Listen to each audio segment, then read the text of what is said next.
Hi, in this video, I will share to you on the effective presentation slide, and also along the way, I will explain how to give an effective presentation. The reason I make this video is because you will need to prepare one good presentation later on after you submit your research project. You need to present and defend whatever that you have done for the whole semester, for the whole 2 semester actually, in your research project to the panel. The panel is the panels are 2 person in the faculty who are also expert in the field. So you really need to show that you are capable of doing the research, you already done the research, and your research is worth to be discussed and also worth the merit in the research field. All right, so therefore, I prepare this video so that everyone later on can use this as a guideline. What needs to be done, what needs to be put in the presentation slide, and of course, you can discuss this later with your supervisor on what else need to be added in the presentation slide. So here are the rule of thumb, I would say, on what is the effective way of presenting. Of course, you can add it further after that, but these are general rules that you can think of when you are preparing your slide later on.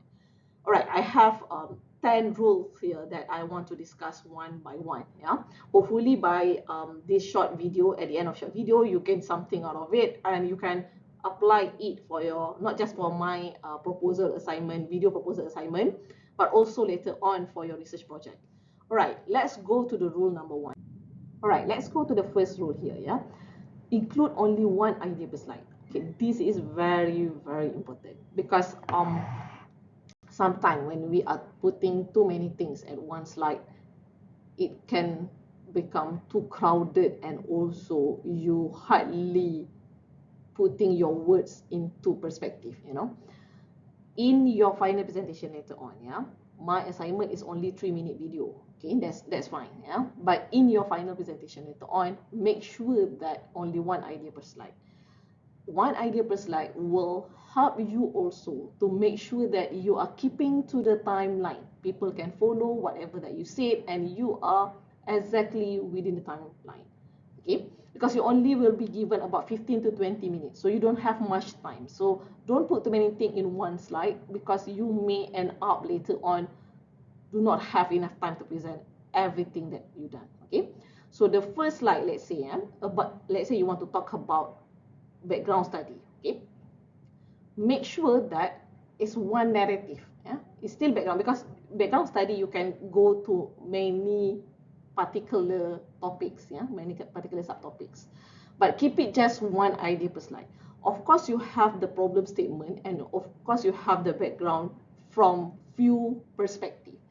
Pick the most that is most dire to be there in the slide for you to present, because the complete thing about what you have done is in the thesis, but in the presentation is just summary of it, so you don't need to put everything. Pick the one that has a good storyline, a good narrative, and dire to be solved. All right, so for example, like this, background of the study.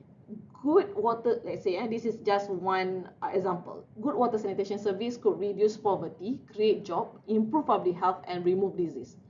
Next point is global water demand is expected to rise by 20 to 30% by year 2050.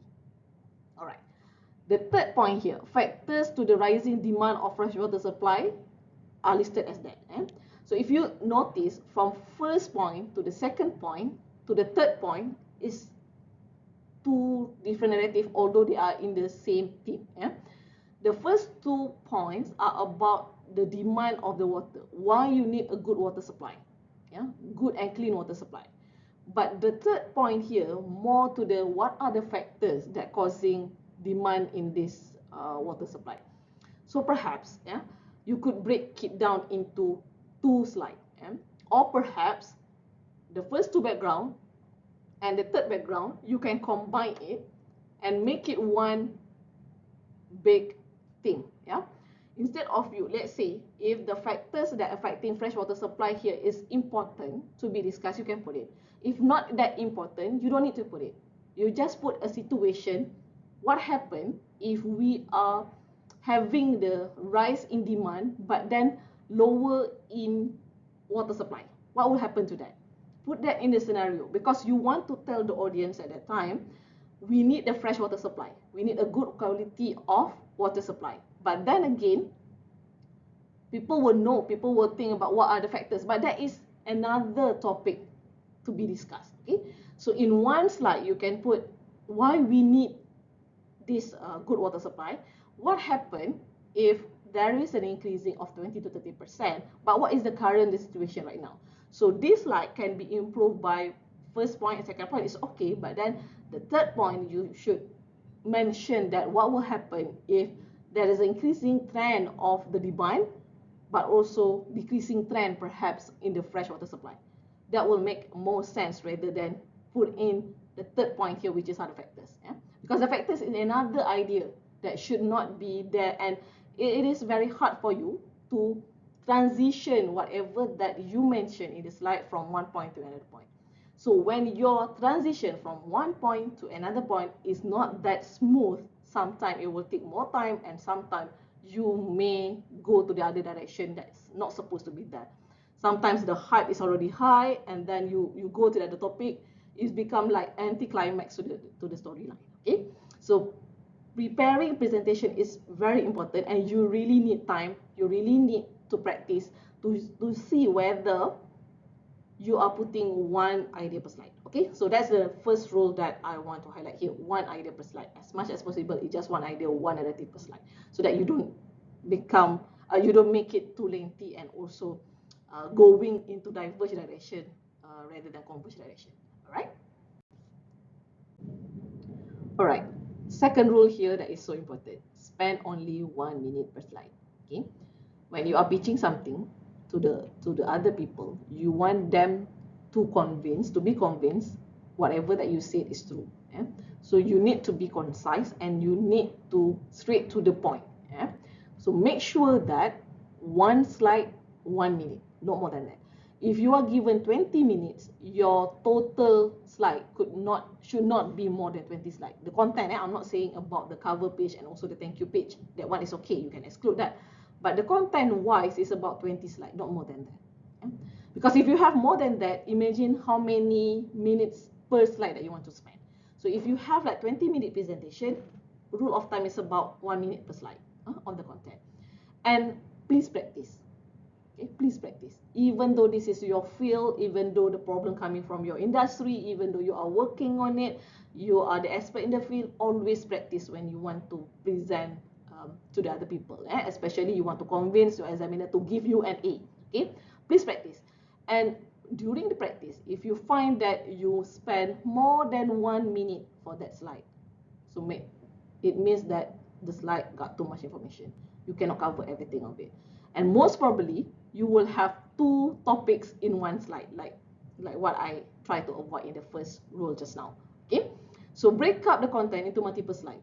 Okay, so if you cannot finish telling all the story within 1 minute, meaning that you have too many things, it needs to be break into multiple slides, or delete it altogether. Sometimes we did not realize that we putting something that is not so important to be told. Yeah, so remove it so that the whole storyline is in line and coherent from one slide to another slide. Reduce until you get a single message in one slide. So this is go back to the first rule that I mentioned just now. Your message need to be clear and concise, that what you want to tell and what does it mean by this slide. You don't need too many words, you don't need too many figures, but when you practice, you know that 1 minute per slide. And always, always try as much as possible. You should not read the slide, of course, that one, but as much as possible, you should explain whatever that you put in the slide in a very simplest way that people can understand. Always try that. If you try it to explain and you found yourself that caught up in the so many jargon, perhaps that you don't really understand that topic. Right? So try to break it down to the simplest format as much as possible. I'm not saying simplest is downgrading what you did. No, but explaining things in terms of what layman can understand. For example, if you are putting your objectives, like you have 3 objectives, for example, and the objective is a lengthy word. Of course, you put it words by word as what it shows in the report, of course. But when you explain, you can go like, I have 3 objectives for the research. The first one is to achieve this. Second one, from the first objective, I want to improve and optimize whatever it is. Okay, so you don't need to mention like, okay, the first objective is to present, to perform this, and the second objective is to compare. You read once again what you have written in the slide. You don't need to read once again. Your panel can read, right? Everyone can read. So you need to explain based on your understanding, and also the simplified version of one slide as a whole. All right, so you don't need to read word by word. Okay, and remember, it's only 1 minute per slide. If you prepare it and you record yourself, you found that it is more than 1 minute, it's time for you to cut it. All right, rule number 3, make use of your heading. When you put one idea per slide, your slide should be very specific thing on what you did. Okay, so do not make a generic heading. What I mean by generic is, like, you put a heading as result and discussion. Of course, you done result and discussion. There's a whole chapter of that. Or perhaps you just put the word result. Of course, we know that you have one chapter of the result, but what exactly that you want to highlight here? So be specific on that. Use heading as a title for your slide, particular slide. So when each slide convey only one message, put the appropriate heading to that. These are the 2 examples of the specific headings that being used for that slide. For example, on the left side here is a comparison of result with DL in 4 scenarios. So the student wants to highlight the deep learning method in 4 scenarios. And you see, there's a red box here, there's a green box here. So what does it mean by that? So you can use colors here, because people can see and follow what exactly that you want to say. So let's say here this student used green and red color. The green color means good accuracy. The red color means like low F1 score for minority class, for example. So this is very specific to the student. But I just want to highlight that not just you put the table that what you put in the report, but also you use box here, different colors to highlight the key point or the key result of what you get. Not just you put the key result, then the whole table is the key result here, but then you even narrow down to what exactly that the examiner should look at from your result. Okay, so the right slide here, the right example of slide here is another comparison. It's still under the result, but then different comparison now. The first one is only deep learning in different scenario. The second one is the comparison between ML is machine learning and deep learning. Okay, and the student highlight what is the best technique here, which is the deep learning technique here. So I believe that the right slide coming before the second slide. Okay, so only one particular topic in one slide, and also use the right heading to really highlight whatever that you're doing. Of course, you have result. Of course, you have method. What method to get what? Be specific. For example, your project has simulation part and then development of prototype, for example. Don't put just method and then, combining the simulation and prototype development. Perhaps one slide, method, double dot, method, double dot, simulation model, for example. And you discuss about that. All right? So it does not really needs to follow exactly what you put in the report, because the report is the comprehensive thing. The slide is just a summary of it. So pick something that you want to highlight and use proper heading here. Play around with the heading. Play around with the colors, because in the slide you can, direct the examiner to the things that you want to highlight. For example, like the slide on the left here.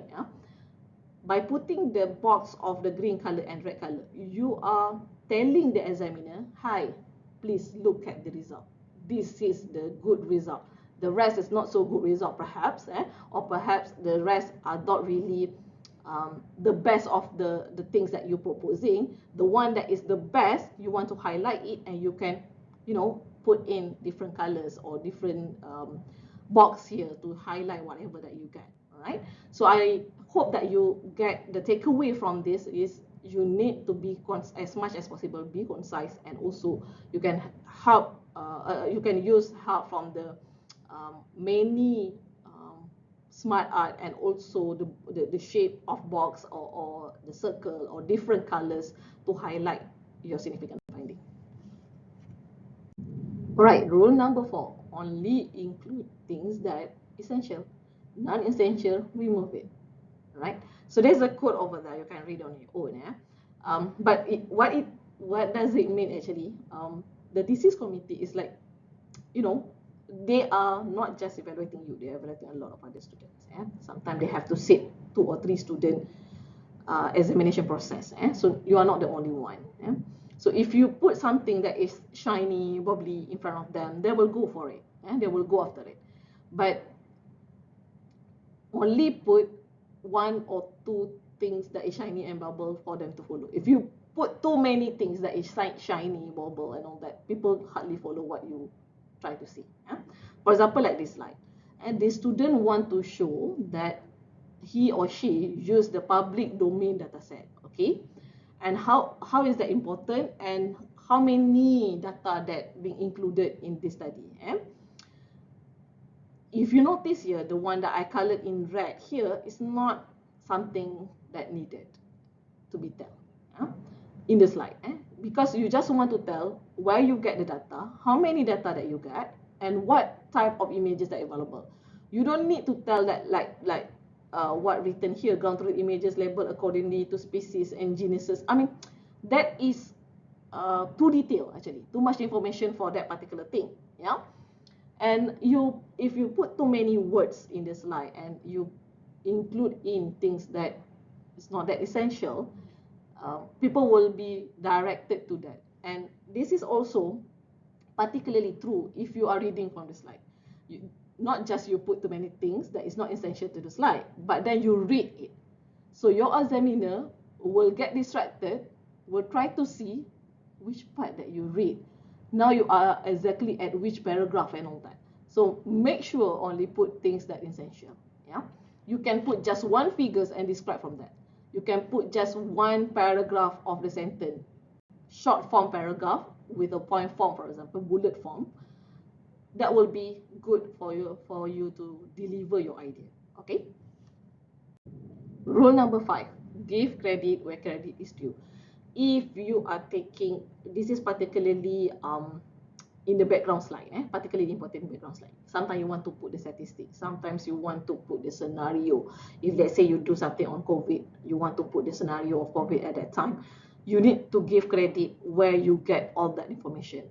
And the credit must go to the reliable sources. For example, you are doing something about COVID research. Okay, you want to see that there's a peak of COVID issue during this time and this time, and you most probably need to quote WHO, World Health Organization, rather than you quote Wikipedia. You get what I mean?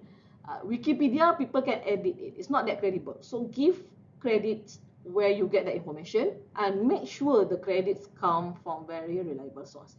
For example, like this.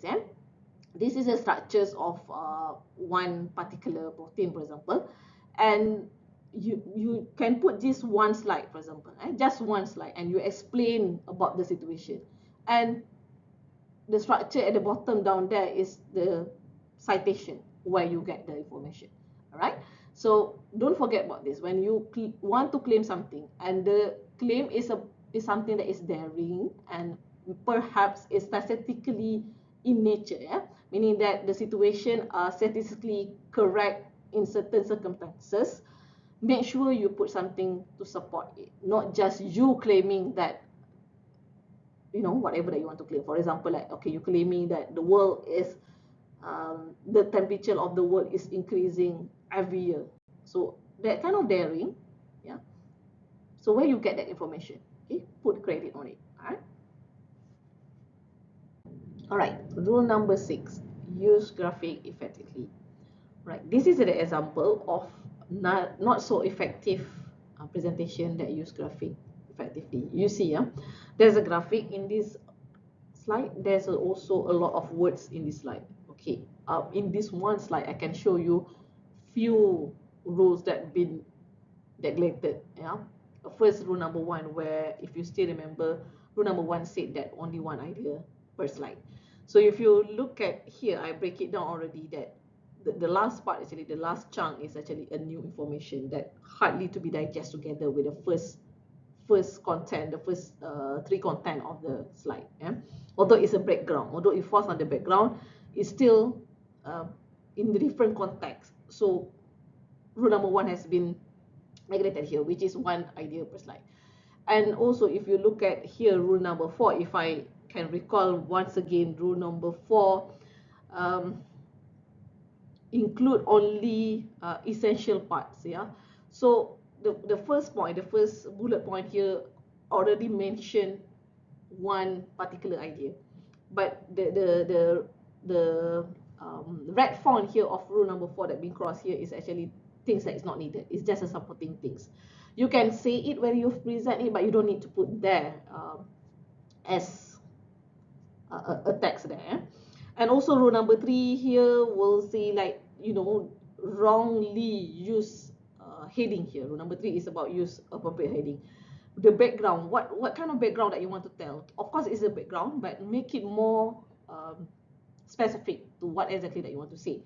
And also rule number 5 here, there's a citation here being cited here, which is that is okay. But then look at rule number 6 here, use graphic effectively. The graphic is so small, you don't really see what's going on there. Why is it like that? Yeah, is it related to which part of the text? Okay, so too many things in here. And you will see also I put here rule number 7, which is after this rule number 7, where we put too many technical things in one slide. So I will discuss on rule 7 in the next slide. But here you can see that it's a little bit, the slide has a generic heading, which is just a background. And there are two main ideas here, which is the thing that should be avoided as the first thing first. Yeah, only one slide, one idea. Okay, so I will discuss on the rule 7 after this. Rule number 7, design to avoid cognitive overload. This is what I meant just now. Too many technical things in one slide. Avoid that. Make sure that one slide contains of one thing that is cognitive in nature, meaning that it's a bit technical in nature. For example, that this is one slide. The student want to mention about the data set they use. One, they get it data from Klang River. One, they get it data from Langat River. And the duration of the data is from 2014 to 2019, as mentioned in here. So the student want to show that there is imbalanced data set. There is a minority of the data set, and this data set can be classified into 5 classes. So is everything there in one slide, which is okay. But then again, the mistake here that the student try to put it together is too many information, too many technical things in one slide. It's okay to put everything in one slide, but you need to be careful when you presenting your idea. If you are good in presenting and you can manage that, I mean, like, okay, you are dealing 2 or 3 things that you want to explain, but if you are not that good, you are struggling to explain in very concise manner, make sure that you try to avoid too many things at once. If you look at this figure not just telling about the imbalance class data distribution, it's telling about 2 rivers here, which is Klang and also Langat, right? Again, you can put this kind of slide, figures in one slide, but make sure to minimize as much as possible the cognitive information here. All right, rule number 8. This is what I like the most. The most rule that I like, which is when you designing your slide, design in such a way that a distracted person can get the main takeaway. The figures that you want to put in the slide should be self-explanatory. People looking at the figures already know what you want to say. And also, our attention span is actually begin at the center. So if you are presenting something, you want to put diagram, you want to highlight something that is important, most of the time you will see that the most important thing are at the middle, and that in a clockwise direction. All right, so that's how it is. Most people are like that, unless they are left-handed and all, right? But again, when you are designing slide, make sure that the distracted person can get the main takeaway. Uh, if the person, the audience, do not listen to every single word of what you say, by looking at the slide, can they understand what you are talking about?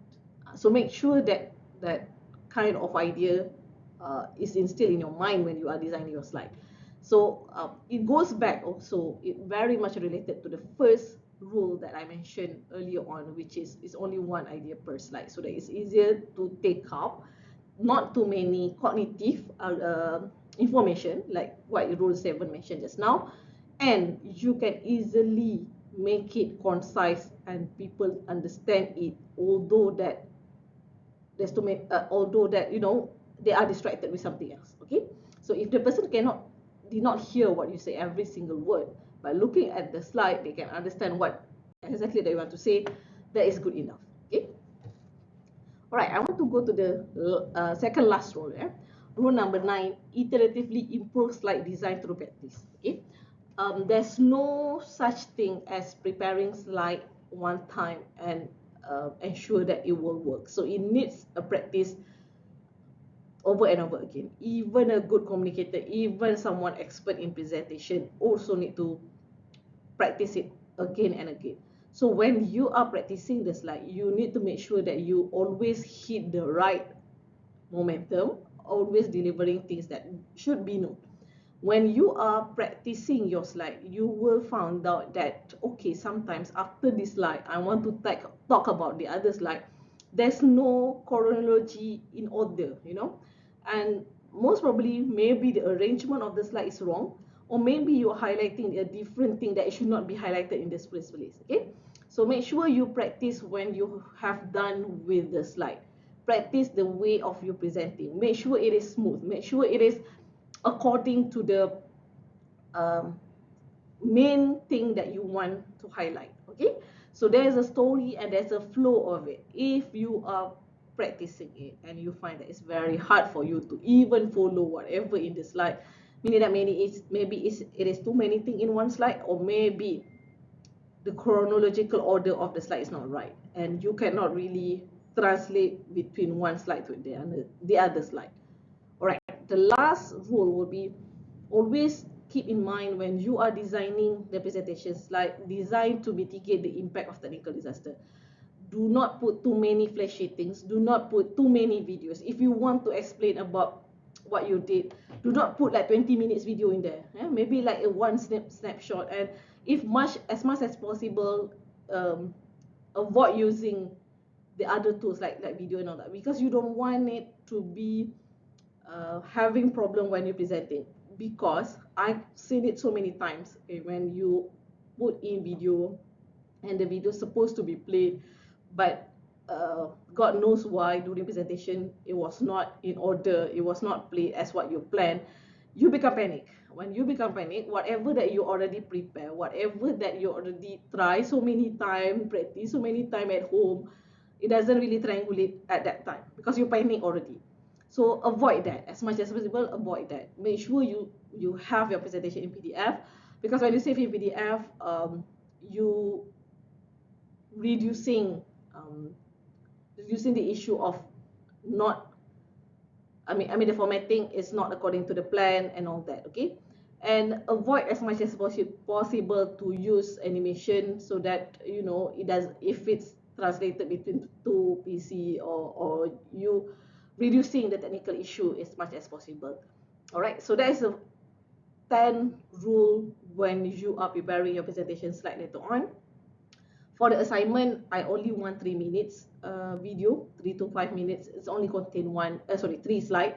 The first slide more on the problem statement and also what you want to do.